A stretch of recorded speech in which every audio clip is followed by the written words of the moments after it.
get him. We need to get him now. Coming left, be engaging with 30 millimeter. I'll come off the target to the right. You'll be clear to engage if you have eyes on. Make sure all set up. Okay, verify that's your guy. Roger, that's him. You're clear to engage. Engaging. Back to the right just a hair. Roger.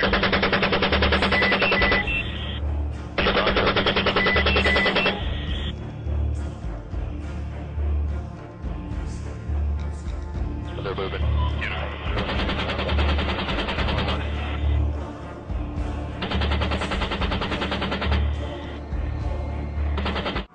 Burns, open wounds, amputations, spinal cord injuries, broken bones, eyes that have been sprayed with shrapnel. The list is long and predictable. The chilling reality is that up to 15% of the tax money deducted from your paycheck each month buys the bombs and pays the salaries of troops to commit these atrocities. Rivers of blood from innocent families and their children is on everybody's hands. The plan for world domination by the banksters cannot be accomplished without your cooperation.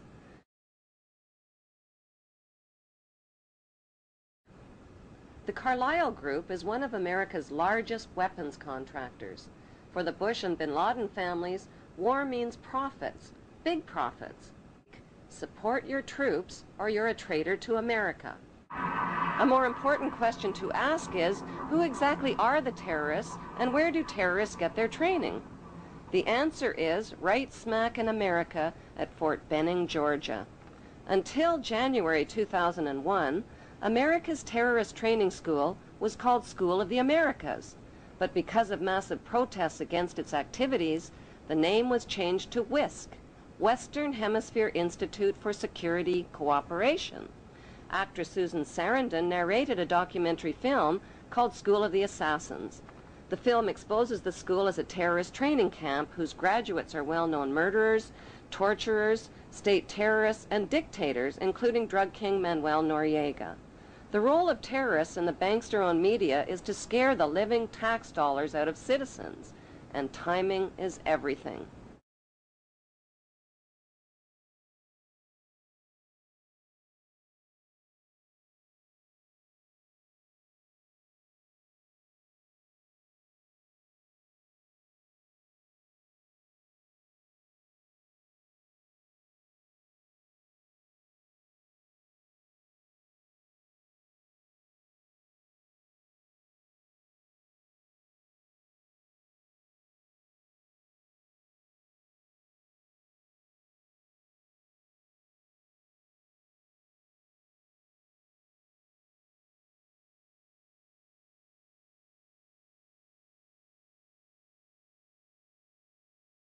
And banking monopolists now have the power to make or break political leaders around the globe. Why haven't the networks made a TV movie of the week about how the Bush family made their family fortune? The movie could be called The Awful Truth, starring George W.'s great-grandfather Samuel P. Bush, whose Buckeye Steel Castings Company supplies parts for Edward Harriman's railroads, who in turn provides rail shipments for John D. Rockefeller's Standard Oil, who in turn gets monopoly financing from the Rothschilds. The movie could be made into a TV series starring Samuel's son, Prescott Bush, as the managing director of a Nazi steel manufacturing plant in Poland called Silesian Consolidated Steel. In episode 1, Prescott Bush forwards American financing to his German partner Fritz Thyssen through the Union Banking Corporation in New York.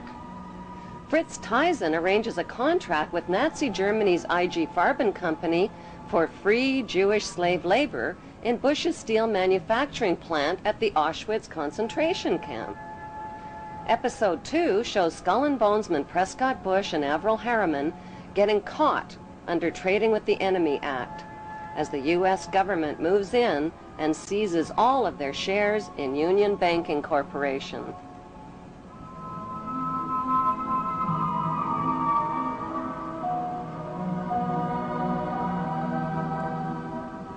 In episode 3, Prescott's son, the first George Bush, is director of the CIA.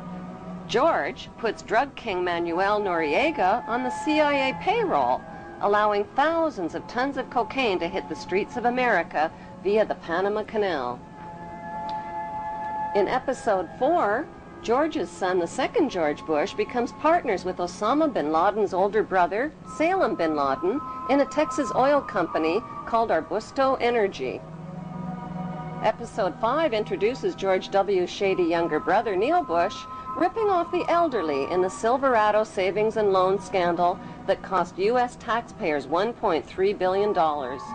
In episode 6, the Florida election is fixed by George W.'s older brother, Jeb Bush, who puts brother George into the top job at the White House, which brings us back to Auschwitz and the concluding episode with George W. Bush visiting the slave labor camp where his grandfather helped build the Bush family fortune on free Jewish slave labor.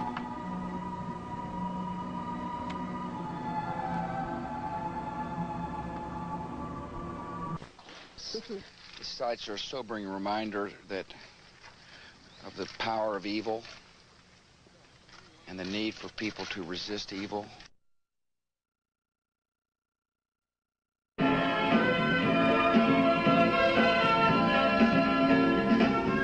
Ladies and gentlemen. As a follow-up to the TV series, an award show could celebrate the 20-year friendship of the Bush and bin Laden families and their shared investment in the Carlyle Group. One of my colleagues who is right in the middle of the collapse of those buildings is CNBC's Ron Insana, who went down with a cameraman hoping to get close to the World Trade Center, and then it began to come down. The first one. Ron, take us through what you experienced. Well, Tom, much of the area had been, in fact, cordoned off, and the cameraman from MSNBC and I were trying to get across to the west side of the World Trade Center in order to hook up with the rest of the NBC crews that we knew were there. As we were moving towards the building, we saw the top begin to blow out in a plume of smoke, and we heard the noise associated with an implosion. We turned and immediately ran for cover in the other direction as debris began to rain down. My colleague Stephen Evans, who was in the Trade Center and was interviewed just after the first explosion.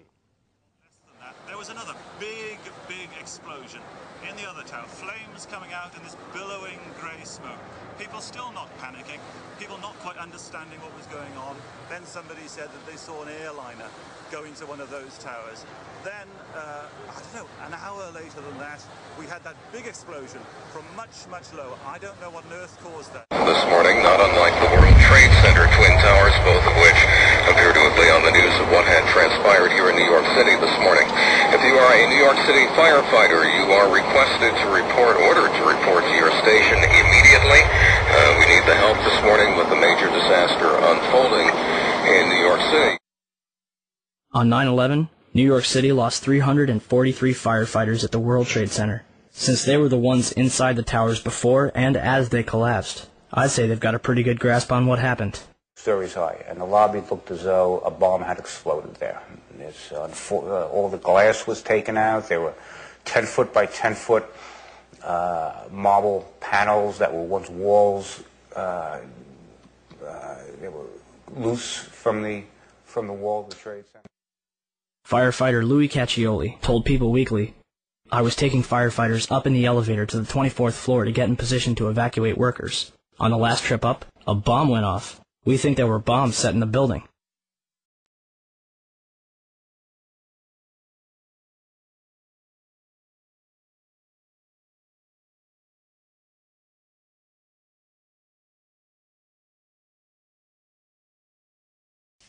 Go back to sleep, little child. We'll do all your thinking for you. Go back to sleep. Go back to sleep. Go back to sleep. Go back to sleep. Go back to sleep. Go back to sleep. Go back to sleep. These were the men that secured